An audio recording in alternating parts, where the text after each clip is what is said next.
His mistress reached out to me, and that's when I did the unthinkable. I never imagined my life could take such a turn.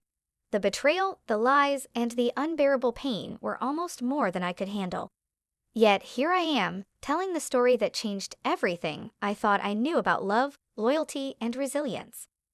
My name is Dr. Natalie Lawson, a respected surgeon at Memorial Grace Hospital, located in the heart of a bustling city.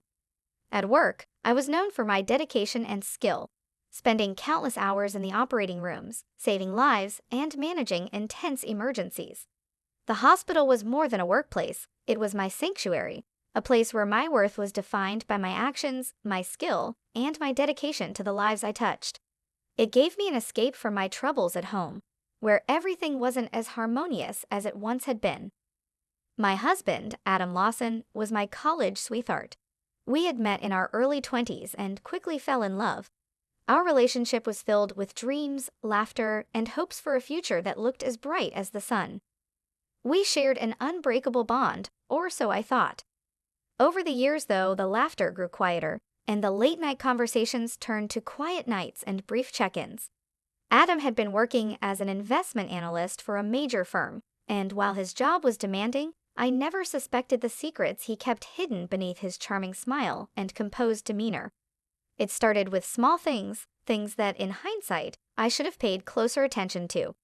Adam began staying late at the office, taking business trips more frequently, and often slipping out to make private phone calls, his voice barely a whisper when I was around. I chalked it up to his high-stakes job, assuming he was under intense pressure and needed the extra time to focus. But the distance between us grew, and our once loving home became a place filled with tension and unspoken questions. One evening, after a particularly grueling shift, I received a message that shattered my world. It was a picture from an unknown sender showing Adam with another woman. They looked intimate, her hand resting on his chest, laughter on their faces, a happiness I hadn't seen in him in a long time. My heart sank, a pain more searing than any injury I'd ever witnessed in the operating room. It was a cruel realization, a betrayal that hit harder than any physical wound. For days after that revelation, I buried myself in my work, arriving early and leaving late. The hospital became my refuge, its bustling hallways filled with patients fighting for survival, while I fought a silent battle within. I performed my duties with mechanical precision, masking the turmoil that tore at my heart. My colleagues, engrossed in their own responsibilities, never suspected the emotional hurricane raging inside me. At home, Adam's behavior shifted from distant to outright cold. The tension in our conversations was palpable, each word exchanged feeling heavy with hidden resentment. I wanted to confront him, to demand an explanation for his betrayal, but fear held me back. I was terrified of hearing the truth, of facing the reality that our marriage was falling apart, and that everything we had built together was slipping away. The night I discovered undeniable proof of his infidelity, I was running on minimal sleep, the exhaustion from work pressing down on me.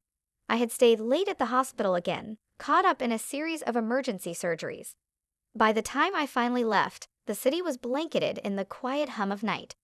Driving home, I felt my phone vibrate in the passenger seat.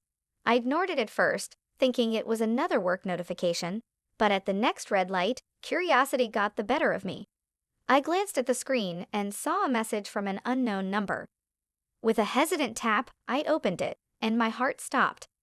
A photo loaded slowly on the screen, each pixel revealing a bit more of the gut-wrenching image. There was Adam, unmistakable, with the same woman from the earlier photo. The message beneath was simple yet devastating: "I'm sorry." I stared at the screen, the car behind me honking as the light turned green. The reality of Adam's betrayal washed over me in relentless waves as I drove home. The image of his infidelity seared into my memory. Once I arrived home, I sat alone in the dark kitchen, my phone lying like an accusation on the table in front of me. I tried to piece together every late night, every suspicious phone call, and every flimsy excuse he'd made over the past few months.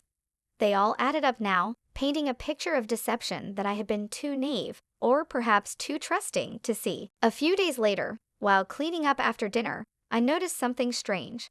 I picked up Adam's suit jacket from where he tossed it on the floor, and a small piece of paper slipped out of the pocket.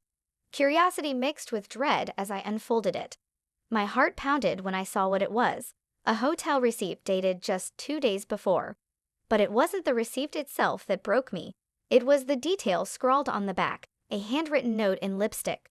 Room 204. Don't be late, darling. I felt the blood drain from my face. This wasn't a business meeting. This was something premeditated, deliberate, a rendezvous orchestrated behind my back. Anger surged within me, and I clutched the crumpled receipt in my hand, a tangible reminder of his betrayal. The confrontation was inevitable. That night, I stayed up, waiting for Adam to come home. He was late again, as he often was, with no plausible explanation for his absence. When he finally walked through the door, I didn't even need to say anything. The look on my face must have said it all. In silence, I handed him the receipt. He stammered, his eyes darting from the crumpled paper in my hand to my face. For a brief moment, I saw a flicker of guilt, but it vanished as quickly as it had appeared, replaced by a steely resolve. The days that followed were a blur. I packed my things, intending to leave, but fate had other plans. Late one night, as I was driving to clear my head, a car came out of nowhere, and before I could react, I felt the impact. The world went dark. When I woke up, I was in a hospital bed, hooked up to machines, with only fragmented memories of the accident. My injuries were severe. I'd been in a coma for weeks. My recovery was a grueling process, both physically and emotionally. I couldn't bear to see Adam, but he never even tried to visit me. Instead, it was my old friend Rachel who sat by my side, day after day. When I finally regained my strength, Rachel confessed that Adam had been with his mistress the night of my accident.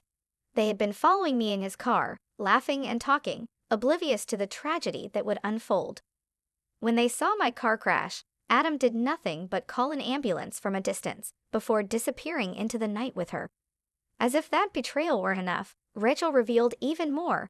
While I lay in that hospital bed, helpless and alone, Adam had cleaned out our joint savings account and bought a luxury apartment for him and his mistress. He hadn't visited, hadn't called, hadn't even shown a shred of concern for my well-being. Instead, he used my hard-earned money to fund their extravagant lifestyle, living a life of indulgence while I struggled to survive. The news of his betrayal fueled a fire within me. I had lost almost everything, my marriage, my savings, my health. But there was one thing Adam hadn't taken from me, my resilience. I decided to take back control, starting with our finances. With Rachel's help, I filed for divorce, making sure I secured what was rightfully mine. The court ruled in my favor, and I received a significant settlement. It wasn't enough to undo the pain he caused, but it was a start. After the divorce was finalized, I learned through mutual acquaintances that Adam's life had taken a nosedive. His mistress had become pregnant, and he was struggling to support them. His lavish spending and irresponsible behavior caught up with him, and he found himself out of a job. With bills piling up and no stable income, Adam was forced to take on menial jobs just to make ends meet. Each odd job he worked only deepened the realization of how far he'd fallen. But life has a way of evening the scales. Months passed, and I moved on, channeling my energy into my career and rebuilding my life from the ground up. However, a part of me couldn't help but keep tabs on Adam. I hired a private investigator to track his every move, not out of spite, but as a reminder of the justice that life eventually brings. It was during this time that I learned about his mistress's betrayal. She had started an affair with another man, a doctor she met at a clinic. Their relationship began innocently, but soon escalated, culminating in her leaving Adam with a note saying she couldn't live with his failures anymore. Adam was left alone, abandoned by the very person he had risked everything for. I heard that he had hit rock bottom. The once proud man was now struggling just to get by, haunted by the consequences of his own actions. But no pity remained in my heart for him. Instead, I felt an overwhelming sense of closure, knowing that justice had been served. Life continued, and I found happiness once again. I had learned valuable lessons about trust, resilience, and the strength within me. Adam's betrayal was a wound that left scars, but those scars became a testament to my survival. Today, I am stronger, wiser, and ready for whatever life brings.